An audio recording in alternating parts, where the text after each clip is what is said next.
Oi, gente, bom dia. Hoje a gente está aqui para mais uma aula de ciências, tá? Mas antes, algumas dicas de estudo. A primeira é que vocês busquem um lugar sossegado e silencioso da casa de vocês, para que vocês possam se concentrar e ter um bom rendimento. Não esqueçam de pegar seus materiais como caderno, lápis, borracha, caneta e o livro didático, que é o livro de vocês, para ele servir como base durante a nossa aula, certo? Hoje nós vamos falar sobre a degradação da fauna e da flora, certo? Inicialmente, vamos entender o que é a fauna e o que é a flora. A fauna é um conjunto de animais que convivem em um determinado espaço geográfico ou temporal. São animais que vivem na mesma região, ou no mesmo país, ou no mesmo continente, certo? Eu chamo de fauna. E essa parte temporal é quando eu vou começar a falar de história. Por exemplo, sobre dinossauros, eles viveram em algum momento, então eles fizeram parte da fauna de algum lugar em algum momento. Então eu também utilizo o termo fauna para falar de animais que já sofreram um processo de extinção. Então sempre que eu for falar deles, eu também posso já usar o termo fauna na parte temporal, algo que já aconteceu, animais que já fizeram parte de alguma fauna, certo? E a flora? A flora é um conjunto de plantas que se desenvolvem em determinada região, país ou ambiente, certo? Aí eu trouxe só uma imagem representativa. Agora que a gente entendeu o conceito de fauna e flora, vamos estudar alguns pontos que podem causar problemas ambientais nesses pontos, na fauna e na flora de alguma região, país ou continente, certo? Inicialmente, vamos falar sobre a extinção das espécies, como ela pode afetar o meio ambiente, certo?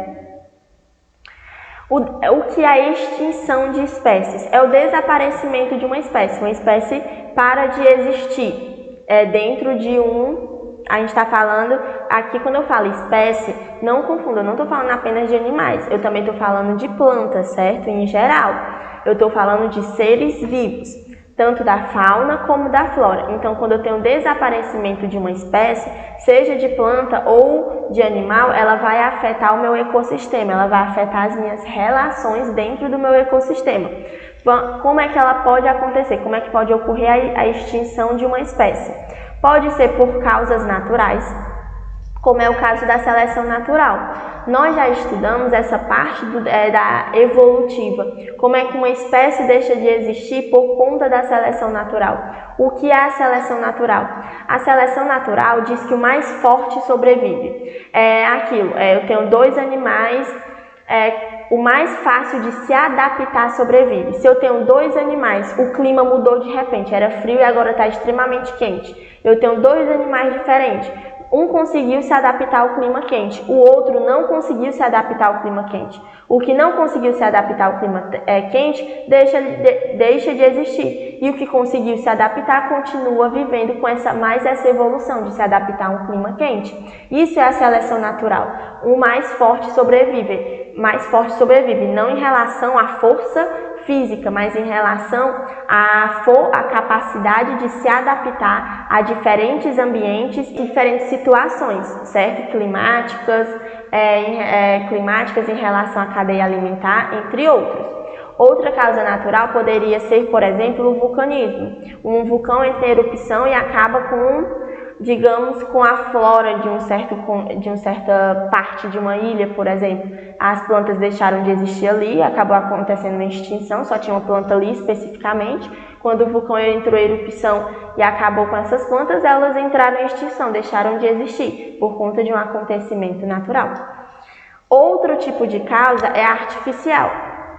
As causas artificiais, elas são causadas pelos homens e elas têm consequências irreparáveis. Por que a causa artificial tem uma consequência irreparável e a natural não tem?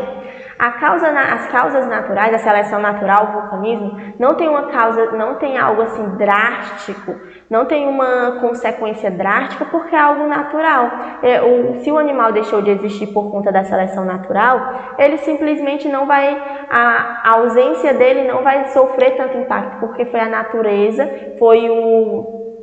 processo evolutivo que tirou ele do meio ambiente. Foi uma questão evolutiva. Mas se o ser humano vai lá e mata, faz com que uma certa espécie deixe de existir, do nada, sem a natureza estar preparada, sem ser relacionada a problemas evolutivos, o que é que acontece? Aquela falta daquele animal que fazia parte de um ecossistema, fazia parte de uma cadeia alimentar, se desregulariza. Uma planta que ela tinha alguma função dentro da natureza, o homem vai e tira todas, vai trazer consequências, porque aquela planta tinha funções dentro da cadeia alimentar, ou seja, dentro da estrutura do ecossistema.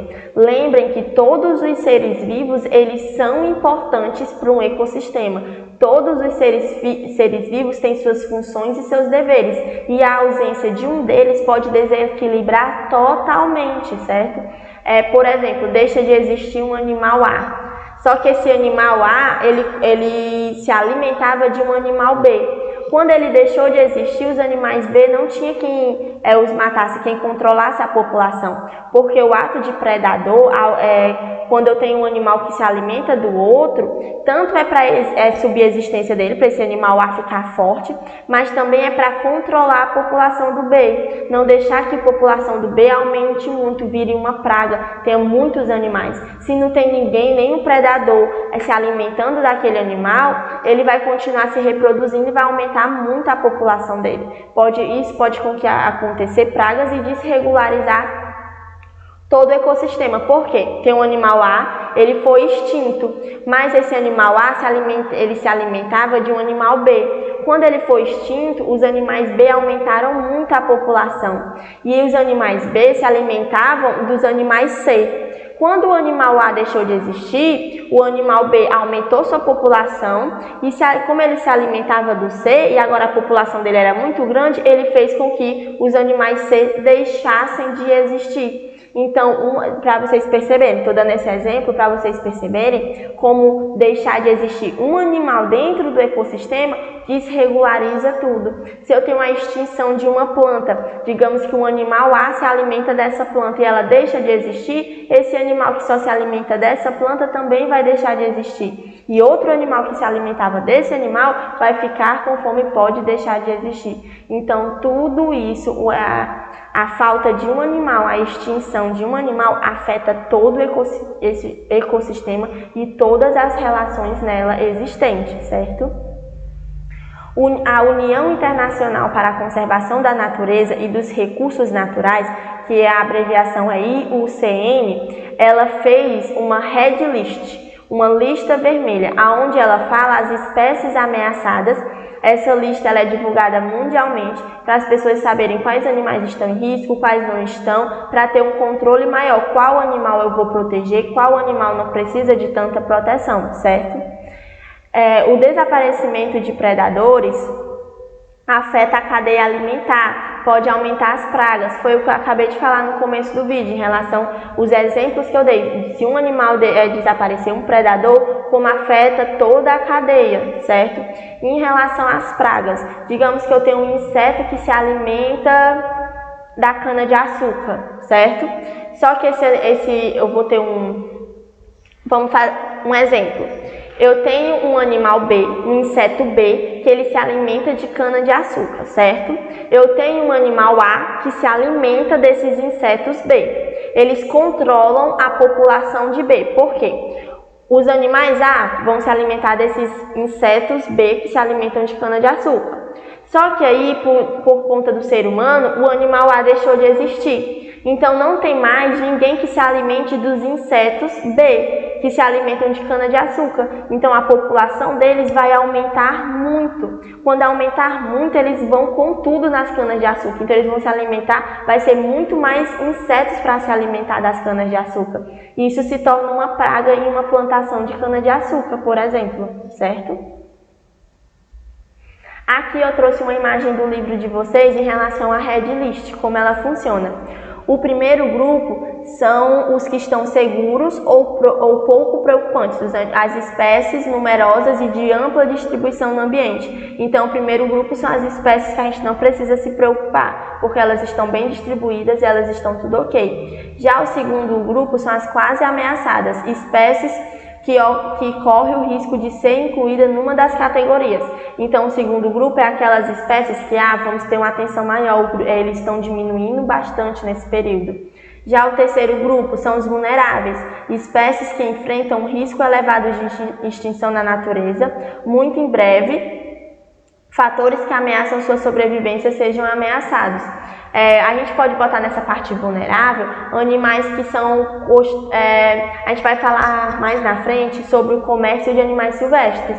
E os animais silvestres, eles se encaixam aí. Tem alguns animais que eles vão sumindo na natureza, eles vão morrendo por conta de uma caça predatória, por exemplo, ou por conta do comércio de animais silvestres. Então a gente precisa ter atenção e eliminar os pontos que estão fazendo essa espécie ser considerada ameaçada. Quarto grupo são os em perigo, espécie que provavelmente será extinta no futuro próximo. O quinto grupo é criticamente em perigo, espécie em risco bastante elevado de extinção na natureza. Essas espécies que estão extremamente em perigo têm uma maior atenção para eles, colocam eles em reservas naturais totalmente controladas para evitar caçadores, para evitar degradação no ambiente que eles vivem, certo? O sexto grupo são os extintos da natureza. O sétimo grupo, extinta na natureza, é a espécie que após exaustivas investigações em habitats conhecidos em vários momentos não conseguem registrar a presença de um único indivíduo. São espécies capazes de sobreviver apenas em cativeiro e por isso são classificadas como ecologicamente extintas. Então, as extintas da natureza é que não existe mais nenhuma na natureza, só existe em reservas, só existe em lugares ecologicamente controlados, em cativeiros. Já o sétimo grupo são os extintos, que não existe mais nenhum indivíduo da espécie. O oitavo são dados insuficientes, é o reconhecimento de que são necessárias informações mais seguras a respeito do número de distribuição, então ainda não se sabe ao certo se está ou não extinto. E o nono grupo é o não avaliado, trata-se da espécie que ainda não foi submetida aos critérios de avaliação de risco, não foi estudada ainda como algo como uma espécie que entraria em extinção. Dando continuidade, vamos falar agora sobre a degradação ambiental. Um ambiente degradado, essa degradação ambiental, um ambiente que foi degradado ambientalmente é um ambiente que não apresenta condições de sustentar uma vida. Não consegue ter plantas nesse ambiente, não consegue ter nenhum ser vivo, nenhum animal nesse ambiente por conta da degradação. E como é que ocorreu essa degradação? A gente pode associar a degradação ambiental diretamente com o processo de industrialização, o aumento vasto das indústrias, que também está diretamente ligado ao processo de urbanização. Por quê? Quando as indústrias começaram a surgir, o processo de urbanização cresceu de forma devastadora. Por quê? As pessoas saíam do campo, iam para as cidades, para próximo das indústrias, faziam cidades ao redor das indústrias, por conta que estavam em busca de empregos na indústria. Então, eles faziam cidades próximas à indústria, casas, para que fosse mais rápido chegar no trabalho. Então, o processo de industrialização e urbanização está totalmente ligado. Mas, como eu acabei de falar, o pessoal ia para próximo da indústria para trabalhar lá, simplesmente começava a morar ao redor da indústria, não tinha nenhum planejamento de saneamento básico, de descarte de lixo, de descarte das necessidades básicas do ser humano, não tinha um sistema de saúde, não tinha sistema de educação, então foi sem nenhum planejamento. E o que é que tem a ver essa industrialização, urbanização, falta de planejamento com a degradação ambiental? Porque começou a crescer muito o número de cidades, começou a crescer muito o número de lixo produzido, começou a crescer muito a poluição, tanto no ar, como nos rios, como nos mares, certo? E esse processo de degradação também está ligado ao assoreamento de rios. Esse assoreamento de rios é o processo onde um rio é tampado. Tampado com o quê? Com areia, com sedimentos. É quando um rio, por conta da degradação ambiental, ele deixa de existir. Ele acaba sendo soterrado, ele acaba um monte de areia em cima dele que faz com que ele não exista mais. Outro tipo de degradação ambiental são os deslizamentos. Por exemplo, maior parte das favelas elas são em área de risco, em áreas de degradação ambiental, que não era para ter ninguém vivendo lá, porque ele não tinha, porque esses lugares onde tem a favela, na maior parte das vezes, não apresenta condições de sustentar a vida. Pode acontecer deslizamentos, onde a gente via muito e vê muito no jornal, que muitas pessoas morreram no deslizamento de terra. Eles estavam em um lugar não apropriado e por conta de condições naturais, ou não, por conta que a gente já viu que nem a degradação ambiental está mais ligada a ações humanas, acontece deslizamentos. A poluição em relação aos ares, em relação aos rios, aos mares, aumentaram muito e isso faz com que ocorra a degradação ambiental. A chuva, as enchentes e as chuvas ácidas. O que é a chuva ácida? A chuva ácida é quando eu tenho o monóxido de nitrogênio e o dióxido de enxofre presentes nas nuvens e elas caem junto com a água da chuva. Essa chuva ácida vai queimar a pele do ser humano? Não. Vai sair corroendo os objetos assim de uma forma brusca? Não. Essa chuva ácida, ela corrói, por exemplo, ela corrói as estátuas, ela vai fazendo processo de erosão nas estátuas, em algumas pedras, ela vai se depositar nas águas, dependendo da concentração pode fazer mal ao ser humano, certo? Também tem um processo de desertificação ligado à degradação ambiental. A desertificação é quando em um território, em um terreno, depois de um certo período de maus tratos à terra, como por exemplo, existem pessoas que estão plantando alguma coisa, aí querem começar a plantar, estão plantando feijão, querem começar a plantar cana-de-açúcar. Para diminuir o trabalho deles, eles simplesmente queimam aquele terreno, aquele território para tirar todos os índices de cana-de-açúcar, de feijão e começar a plantar cana-de-açúcar. Só que aquilo degrada totalmente o território, o terreno, certo? Isso faz com que depois de um certo período, depois de muito sofrer com essa prática, aconteça a desertificação, que é quando a terra não consegue mais produzir nada, certo? Também tem o efeito estufa. O efeito estufa é o que faz com que nós da Terra não morrêssemos congelados, porque o efeito estufa faz com que a Terra fique aquecida. A radiação, o calor que vem do Sol, ele entra na Terra, alguns raios voltam e outros ficam na Terra, por conta que as moléculas que estão lá próximas à camada de ozônio, a última camada da Terra, não deixa alguns raios voltarem, certo? Só que o que é que ocorre? Com o aumento da poluição e o aumento da produção do dióxido de carbono, do gás carbônico, o que é que acontece? A concentração, a quantidade de raios que ficam na Terra aumentaram muito e com isso aumenta a temperatura da Terra. Aumentando a temperatura da Terra faz com que ocorra vários problemas ambientais relacionados a esse aumento não natural do planeta Terra, como por exemplo o descongelamento das geleiras, que tem impactos surreais. Outra coisa que a gente vai pontuar hoje é a introdução de espécies exóticas. O que são espécies exóticas? Espécies exóticas são todas plantas, todos seres vivos que estão em um lugar diferente ao seu habitat natural. Se, por exemplo, aqui no Brasil veio um animal lá da Inglaterra. Esse animal que veio lá da Inglaterra, ele é novo aqui no Brasil, não tem nenhuma espécie igual a ele, certo? Então é uma espécie exótica. Essa espécie ela é exótica porque aqui no Brasil, porque ela não está no lugar de origem dela, ela não está no habitat dela. Então a gente define ela como exótica, certo?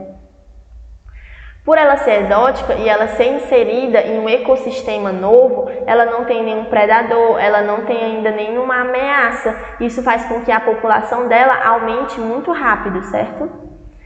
Ela pode desencadear problemas no ecossistema, econômicos e até mesmo na saúde, justamente por conta dessa falta de predador, por conta que ela ainda não está totalmente ali inserida. Pode ser que ela venha, não tenha nenhum predador, a população dela aumente muito e ela comece a se alimentar de um animal que antes era alimento de outro. Isso vai causar desequilíbrio, vai causar problemas no ecossistema, certo? Pode causar problemas econômicos e até mesmo na saúde, se for relacionado a algum animal que gere alguma doença, que transmita alguma doença.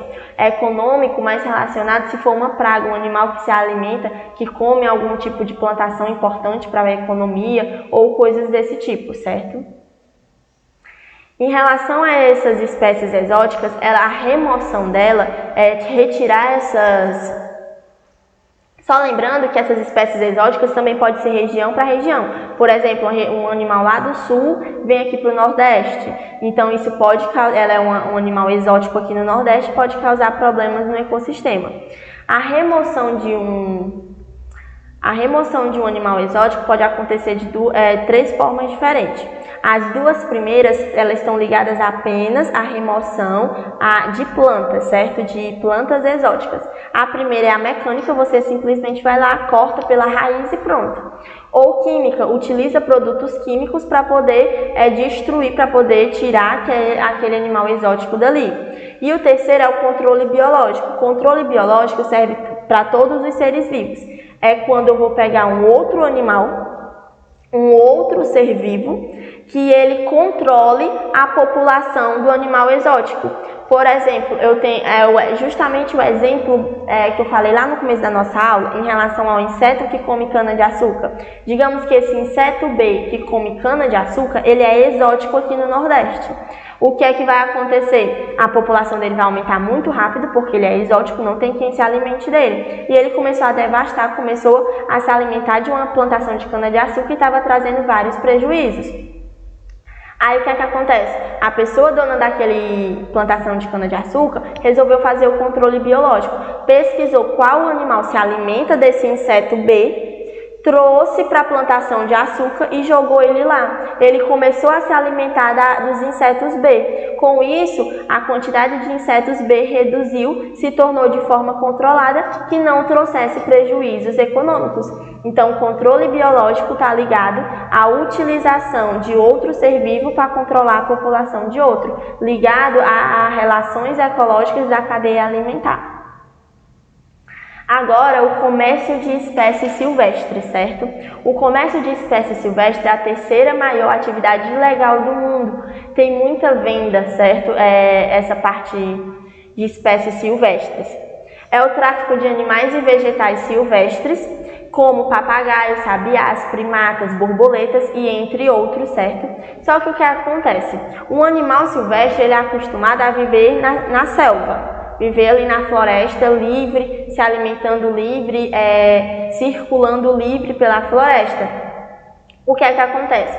Quando um caçador vai e pega um papagaio, por exemplo, e coloca dentro de uma jaula e vai fazer o comércio dele. Antes dele chegar ao comprador desse animal, o animal passa, por exemplo, por navios ou passa por trens, passa muito tempo confinado ali dentro de uma gaiola, um animal que era acostumado a viver livre. Isso faz com que o estresse do animal aumente muito, ele pode até acabar falecendo.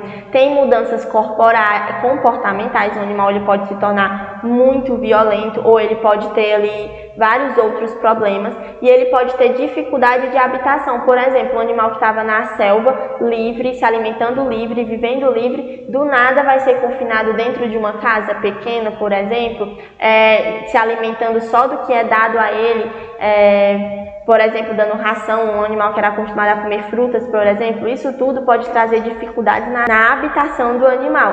Além de outros, como, por exemplo, o espaço para ele circular, a questão dele estar preso em um lugar, muitas vezes em uma gaiola, certo? Aqui eu trouxe um slogan qualquer sobre o tráfico de animais. Tráfico de animais. Brasil, país de todos, de muitos será. 12 milhões de animais desaparecem das matas brasileiras anualmente. O contrabando de animais representa o terceiro maior negócio ilícito praticado no mundo. Outro ponto que a gente vai falar hoje é sobre a caça predatória, que eu também posso chamar de caça furtiva, certo? Ela é definida como uma caça ilegal, ou a morte, ou a captura de animais e vegetais silvestres, certo? Isso faz com que a biodiversidade, a quantidade de animais diminua, fazendo com que ocorra até a extinção, certo? Um dos exemplos que eu trouxe aqui de animais que estão relacionados à caça predatória, são alvos da caça predatória, são os elefantes, foram muito procurados por conta do marfim, que é muito utilizado para a produção de joias, os tubarões, que eles foram muito procurados por conta das suas barbatanas, os pescadores, eles pegavam esses tubarões, tiravam as barbatanas e cortavam o animal ainda vivo, jogavam de volta dentro d'água, o animal ficava lá morrendo sem as barbatanas através de sangramento. E essas barbatanas eram usadas para fazer sopas em países asiáticos. O rinoceronte, por conta do seu chifre, por conta que o chifre países asiáticos fazem um pó desse chifre que é muito utilizado na medicina, mesmo ainda não sendo comprovado a sua eficiência. Também é utilizado para fazer joias, entre outras coisas. Aqui no Brasil, essa caça predatória a gente consegue ver na nossa história em relação ao pau-brasil, certo? Que foi extremamente levado pelos portugueses no período de colonização. Hoje no Brasil, poucos os lugares onde a gente consegue encontrar o pau-brasil, certo? Agora, um exercício de fixação. O desmatamento é uma prática que implica sérios problemas para a fauna e a flora de toda a região atingida. É incorreto afirmar que nas áreas de pastagem resultantes de desmatamento ocorre ampla redução da vegetação herbácea, maior compactação do solo devido ao pisoteio dos animais, maior incidência de entrada de ar e água no solo, significativa eliminação de espécies de árvores nativas. Então, o desmatamento ele vai trazer eliminação de espécies e árvores nativas, certo? Então, a resposta é o item D. Outra questão. O derramamento de petróleo no mar é um problema ambiental grave que merece atenção. Um dos piores vazamentos de petróleo que já ocorreram no planeta foi o do Golfo, no México, em 2010, onde cerca de 5 milhões de barris de petróleo foram lançados nas águas. Baseando-se nos seus conhecimentos sobre o tema, marque a única alternativa que não indica uma consequência da poluição no mar com petróleo. Lembrem, o petróleo, quando ele é jogado no mar, quando ocorre esse tipo de vazamento, ele fica ali na superfície da água, ele impede que entre luz, certo? Isso pode fazer com que impossibilita a fotossíntese das algas marinhas, por exemplo. Aí ele quer uma alternativa que não indica uma consequência da poluição. Morte de várias espécies de peixe, verdadeiro, certo? Falta de luz, falta de fotossíntese, logo falta de oxigênio e a morte de vários peixes. Diminuição da pesca na região, isso é óbvio, vai diminuir a pesca porque ele vai ter uma grande quantidade de petróleo, uma grande quantidade de óleo na água, que vai impossibilitar esse ato. Contaminação de ecossistema de transição entre o ambiente marinho e terrestre, como o mangue, verdadeiro. Aumento da taxa de fotossíntese das algas, isso é falso. Isso não é uma consequência, não vai aumentar a taxa de fotossíntese, vai reduzir a taxa de fotossíntese, pois não vai haver luz para que as algas façam, certo? Então a resposta é o item D. Assim a gente encerra a nossa aula de hoje. Espero que vocês tenham entendido. Qualquer dúvida podem falar comigo. E lembrem, se você quiser rever essa nossa aula ou qualquer outra, vocês podem estar acessando o site da escola, www.escolapequenospassos.com.br. Lembrem de acessar o canal do YouTube da escola, Escola Pequenos Passos, e baixarem o aplicativo da escola no Play Store, Escola Pequenos Passos, para acompanharem as agendas digitais, certo? Até a próxima aula!